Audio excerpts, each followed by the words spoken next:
Good morning and happy Wednesday, all of my Facebook fans family. It is your wonderful state program manager from MBRT, Annalisa Sawyer's here with you today. And are you guys in for a treat? We're here in the summer months. In some parts of the country, they're experiencing their hurricane season right now. So what better time to talk about meteorology and the weather? And we are so fortunate that today we have with us an actual meteorologist. His name is Dan Rupp, and he is with Earth Networks. And he's going to spend some time with us today and talk to us a little bit about meteorology. So, Dan, good morning. How are you? Good morning. I'm pretty good. It's been a pretty busy day, so it's nice to be here. Thanks for inviting me. Awesome. Thank you so much for taking time out of your busy day. And I'm sure a very busy time of the year for you as well, just to kind of spend some time and talk with us a little bit. So we're going to be respectful of your time and of your day. And we're going to go ahead and kind of jump into our session and get started and let some people know about what you do in the company that you work for and just like what a cool profession that is. Sound good? Sure. Yeah. Sounds good to me. So let's start off. Tell us a little bit about yourself, where you're from, and all that good stuff, and then we'll jump into all of the technical stuff. So, floor's yours. Okay. Awesome. So yeah, I'm originally from Erie, Pennsylvania, so that's northwest part of the state by the lake, and spent most of my life there. Born and raised, and really that's where I got interested in weather. Was from lake effect snow. We get these bands of heavy snow. Maybe some of you have heard of these. And they just drop feet of snow in a short period of time. And when I was a young kid, I've always wondered, how does that happen? So that's kind of how I got started in meteorology. Fast forward, I, been interested in it for a while, went to school to get a degree in meteorology at Penn State. And then after I got my degree, yes. After I got that degree, I actually started in television. So when people hear meteorologist, first thing they think of is probably your local TV weatherman. So I did end up doing that for about 4 years. So I moved to San Angelo, Texas for a while. The storms get a little bit more crazy over there when you go farther to the west. Big hail, tornadoes, all of that. Stayed there for about year and a half. I stayed within the company that owns local TV stations, Nexstar, and then I went to Erie, Pennsylvania, back to my hometown. So I was able to work with the meteorologists I grew up watching, which was pretty neat. It was neat to do that for a while. But I've always been interested more on the forecasting part of it, kind of looking at the data, and that's how I ended up at this current job at Earth Networks, working here. And it is more kind of the behind the scenes part of meteorology. So, when you think of meteorology, you go towards that TV thing when you hear that word, but there's lots of other jobs that have to do with that field. So Earth Networks is another one. Wow, that is so interesting. You seem like you've traveled a bit.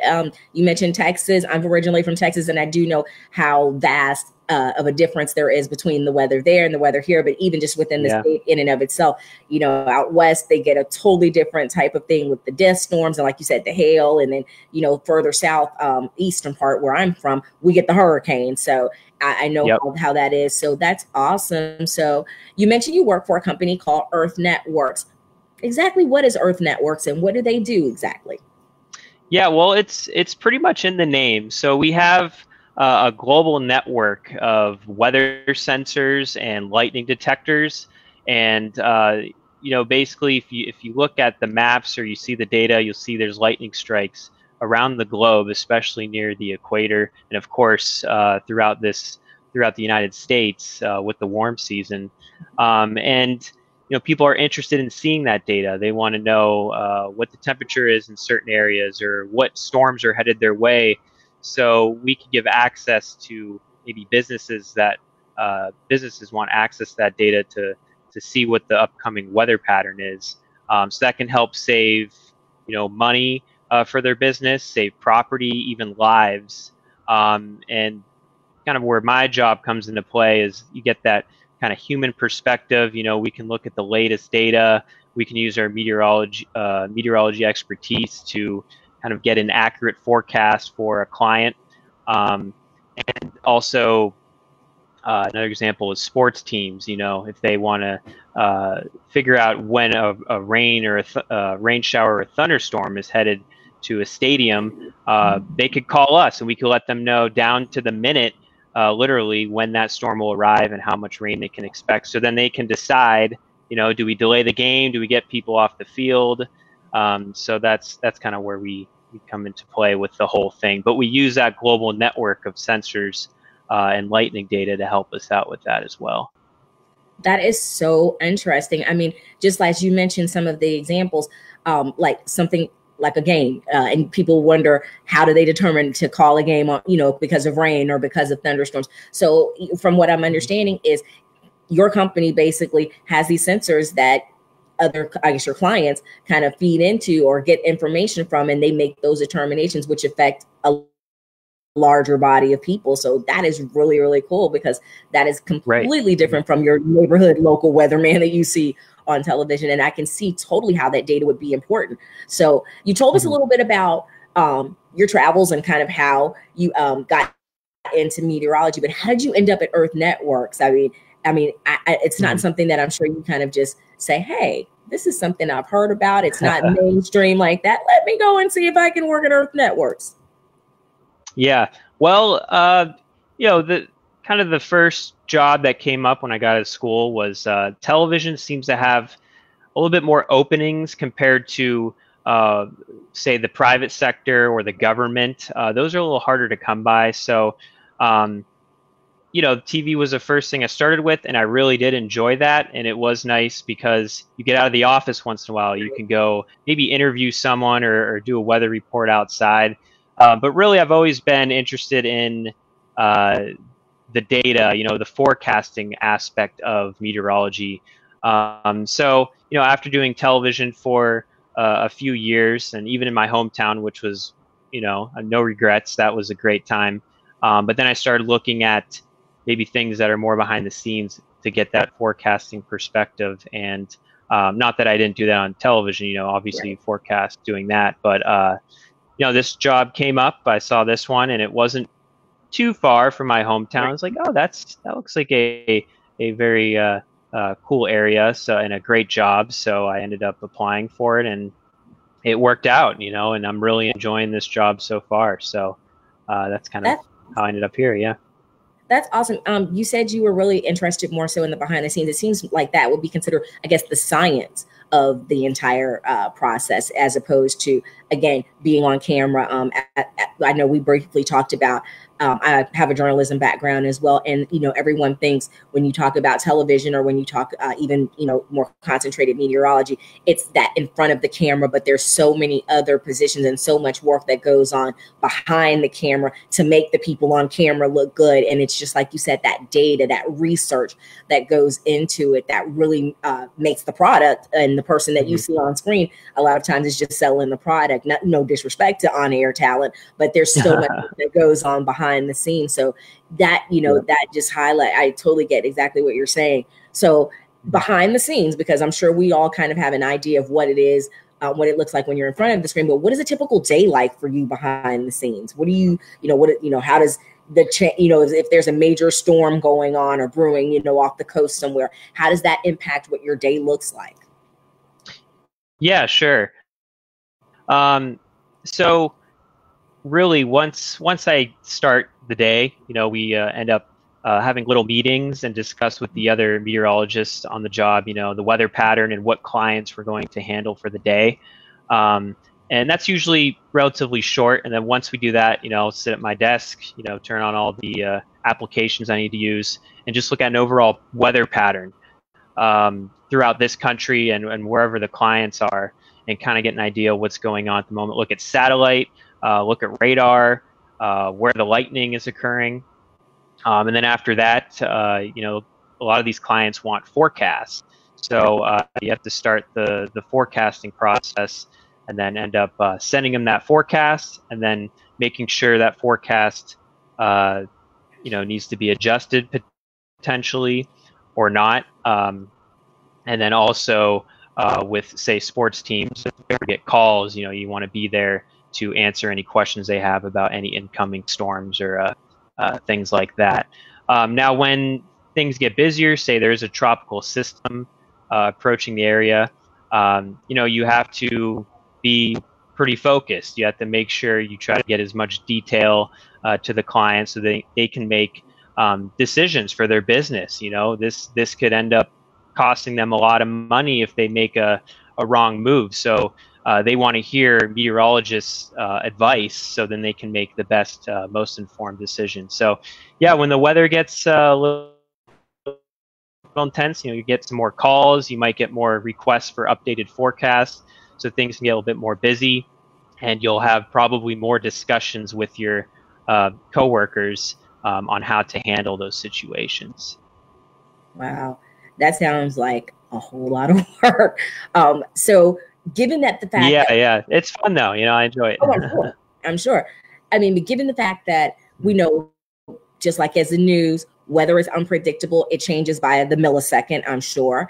So are you guys a 24-hour operation, or do you have standard work hours and you have something that's automated that like sends you an update if the weather pattern changes or anything like that? So how does that kind of fit into your daily schedule? Yeah, well, this company has both. So we have, the clients, they can set up alerts on their phone using the data we provide. If there's a thunderstorm within 10 miles, they could set up a radius. And then once a thunderstorm or that lightning enters that radius, they'll get an alert on their phone or their computer, and they can use that throughout the day. But yes, we are a 24/7. I work shifts right now. They start for example, one shift is 1 a.m. to 10 a.m. So we're doing the forecasts overnight, and then we have to, a lot of these clients, they want forecasts at, say, 6 a.m. because that's when their day starts. So we need time to get that forecast ready. That's why we start overnight, and also to monitor the weather overnight as well, because maybe if there's no thunderstorms going on here overnight, a lot of the times there might be something across halfway across the world where it's their daytime and they're getting thunderstorms. So there always needs to be somebody watching the weather in case something goes on in one of these locations. Got you. I just had a really quick question that kind of just popped into my head, and I'm thinking about from when I watched, when I've seen different news broadcasts. I've heard someone use the title chief meteorologist as opposed to meteorologist.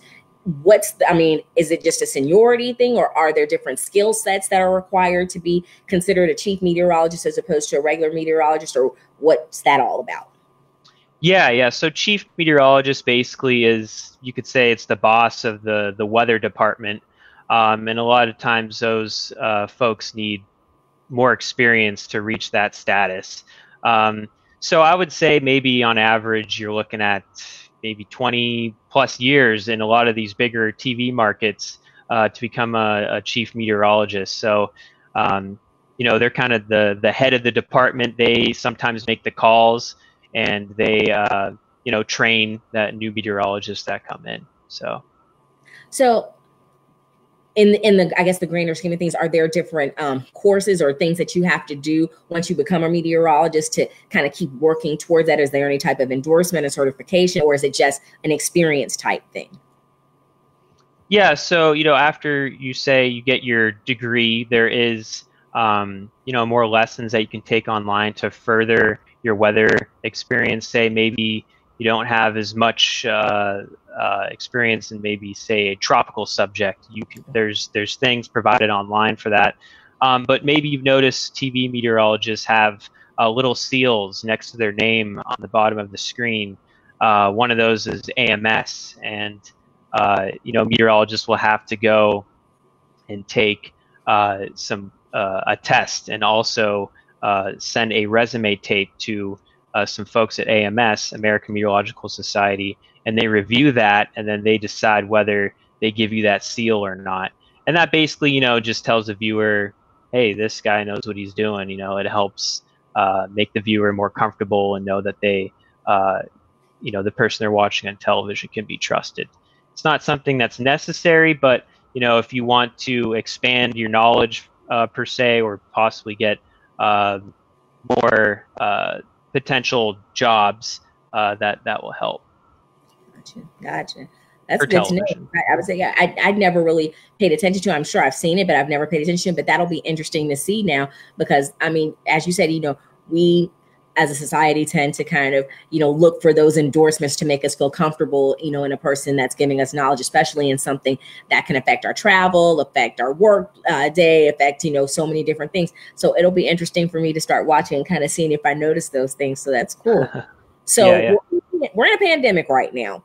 The world is kind of on its ear or its eyebrow or something right now. We're not in the norm. So how Right. this pandemic affected what you do? I mean, has your client base kind of dropped off? Are you seeing any trends that are going on with the abundance of work, or what's it like for you now with this going on? Mm-hmm. Yeah, so I guess the most obvious thing is now we're all working from home, the meteorological department, and actually everyone at the office. So we have kind of our setup. It took a little bit longer for my specific department to be able to work from home when this thing was all starting, because we need multiple monitors, so we had to make sure we had the correct setup to, have different monitors to say observe the weather in this part of the world and this part.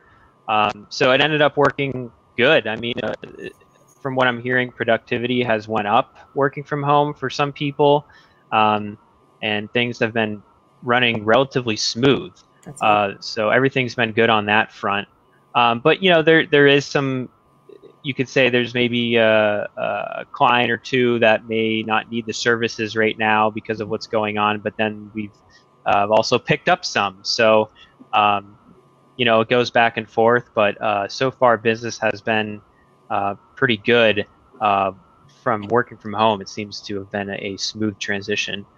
Surprisingly, I mean, I was unsure. There's a lot of uncertainty when you have to transition to home, but it worked out really good. So, well, that's good. I'm sure as long as Mother Nature is still doing her thing, there will be a need for you guys to keep doing more. So that's good to know. Mm-hmm. So I've only got a couple more questions. Again, I want to be respectful of your time. So we do these broadcasts and these series to kind of reach not just our student base, but just a large body of people, to introduce them to these different careers and provide them with this information. But of course, our focus is on Maryland students. So if a student is interested in learning more about meteorology, or possibly following in your footsteps and either going in front of the camera or doing something similar with a company like Earth Networks, what's the natural progression? What are some courses that they should be focusing on right now to kind of strengthen their skill set to be successful in this type of career? Yeah, sure. So the first thing is have an interest in it.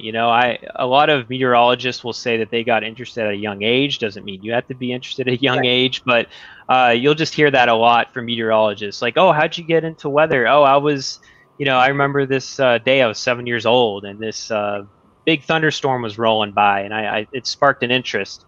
But even down the road, just make sure that's something you could see yourself liking to do every day on a day-to-day basis. But really it comes down to science and math courses, whether it be in middle school or high school, algebra, calculus, physics if it's offered. All of those are pretty important as you make a step into the college world, because you'll be taking a lot of those. A lot of the prerequisites are science and math for a meteorology degree. So, a degree is usually 4 years at college, but you could expand on that. You could go for a master's, you could go to get your doctorate. And usually if you go for those, you're probably looking at research or maybe education, if you want to be a professor. That's usually what people do if you go past 4 years. But for me, if you get a bachelor's in meteorology, then you could do television. You could do what I'm doing behind the scenes, forecasting for different clients. But there's a lot of other positions that relate to it as well. So the math aptitude, the science aptitude, that makes perfect sense, because I'm sure, especially in a data position such as yours, you really have to be able to kind of read that data and knowing, I'm sure, directional longitude versus latitude and kind of, you know, those things that go along with that. So if someone is interested in majoring in or pursuing a career in meteorology and they're at a school that doesn't offer that as a degree option, what's a natural course, or is it required in order to be a meteorologist for you to have a degree in meteorology? Well, so for television for example, you can potentially be in a communications field, but you know, it's recommended to maybe get that degree because you'll have a lot more options for jobs down the road. But there is, I believe there's a program where you can do communications, or there's another way where you can, there's a university that offers, I think maybe it's 2 years, I'm not exactly sure. But basically for television, you could find that other path. But again, you know, your options might be a little bit more limited on that front. So yeah. For all you kids that are interested in meteorology, when you're looking at your college selection choices, make sure that they offer a degree in meteorology if you're interested, because it'll probably be a smoother transition into the field itself, as opposed to trying to go a different route. Just a suggestion from Dan and I, but you do it. Cool. So yeah, and really, that's really all I have for you today. I know you've got a lot of stuff to do, and I know you worked last night. My heart goes out to you. I feel so bad. Oh, thank you. Thank you. I thank you so much for spending time with us and letting us know a little bit more about the field of meteorology and about what you do in Earth Networks. It sounds really interesting. One last question, though, as I'm thinking about it. So you said you guys have these global sensors all over the world. Are there any like landmarks or buildings or anything that we would be able to see like any of those sensors on, or know that, hey, I'm next to an Earth Network sensor and I can wave at something like that? Yeah, well, they're usually, I think they're all actually, they're white looking weather sensors. They have an orbiter on them, on it. It's going to be a little thing that spins around. Some of them have like this cone that goes down. Those are actually sirens for people that want to know when there's lightning nearby. But generally speaking, a lot of schools have them. So that's kind of where Earth Network started, is with schools, and a school to get a weather station and educate the students on how that works and how they can track the temperature data and things like that. So yeah, I could say just next time you're passing a school in your area, maybe look on the roof, or maybe the backyard, front yard, or whatever, or the front part of the school. There might be something that looks like a weather station. So. That is so cool. I actually live a block from two schools. So, maybe I'll take a trek out there and see if I see what that sounds. Can't guarantee it's ours, but maybe it is. Like that would be awesome. Cool. Well, thank you so much for spending time with us today. You have definitely shared a lot of information with me that I didn't know about, the field. So I feel enlightened, and I'm sure all of our viewers do as well. So we appreciate you taking time out of your day-to-day. So again, thank you so much. And for all of you viewers out there, you know what I'm about to say. If you have not downloaded our Way to Be app, shame. But it's okay. I forgive you. You can do it now. You can go on to either the Google Store or Apple Store and download Way to Be. And of course, you better be following us on all of our media pages, Facebook, Instagram, and Twitter. And you will see in our comment section that we have listed all of the ways that you can follow Earth Networks and what they're doing. They're on Instagram, Twitter, Facebook, as well as they have their own personal company website page. So all of that will be for you in the comments, so you can check out and see what's going on with Dan and his world. So, I think that's about it. Tune in tomorrow. We've got a Throwback Thursday series for you. And on behalf of Dan and myself, I am so thankful for your attendance with us today. And we will see you guys on our next session. Take care. Thanks for having me. All right. Take care, guys.